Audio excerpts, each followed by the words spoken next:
ఈ ప్రభుత్వం ఎంత కష్టపడి పనిచేసినా కొందరు అధికారులు చేస్తున్నటువంటి తప్పిదాల వల్ల ఇబ్బందులు పడాల్సిన పరిస్థితి వస్తుందని చెప్పి మీ దృష్టికి తీసుకొస్తా ఉన్నా అధ్యక్ష. అలాగే అధ్యక్ష, రీసర్వేల పేరుతో గ్రామాలలో జాయింట్ ఎల్పిఎంలు ఇచ్చారు అధ్యక్ష. ఈ జాయింట్ ఎల్పిఎంలలో ఒక పాస్ పుస్తకంలో ఉంటే ఆ పాస్ పుస్తకంలో 10 ఎకరాలు ఒకే సర్వే నెంబర్ మీద ఉన్నటువంటి వాళ్ళు 10 ఎకరాలు ఇచ్చేసారు. ఒకే పట్టా ఉంటుంది అధ్యక్ష. రైతుకు ఉండేది ఎకరా అయితే పాస్ పుస్తకంలో 10 ఎకరాలు ఉంటుంది అధ్యక్ష.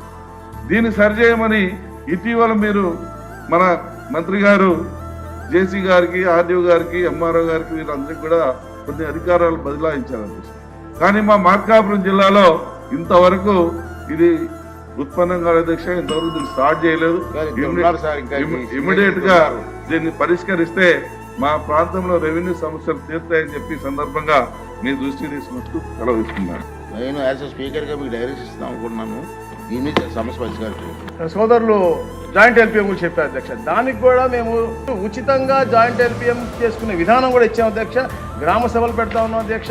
ప్రతి ఒక్క అంటే రీసర్వేలో వాళ్ళు తెలిసే విధంగా టైం లైన్ పెంచాం అధ్యక్ష. గ్రౌండ్ ట్రూతింగ్ టైం ఇచ్చాం అధ్యక్ష. ఎక్కడన్నా అన్యాక్రాంతంగా పేదవాడికి తప్పు చెప్తే వాళ్ళకి న్యాయం చేద్దాం లక్ష్యంతోనే గౌరవ ముఖ్యమంత్రి ఎప్పటికప్పుడు ప్రతి నెల కూడా దీని మీద మాకు మీటింగ్ పెడతా ఉన్నారు అధ్యక్ష.